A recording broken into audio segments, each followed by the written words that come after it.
একবারে সাগরের পাশে আগুন লাগছে না?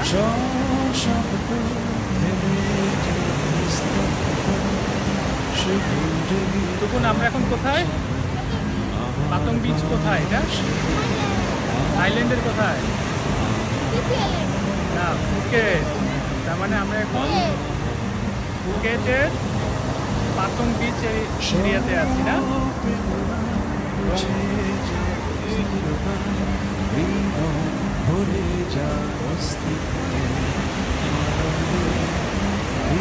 একেবারে আগুন লেগে গেছে।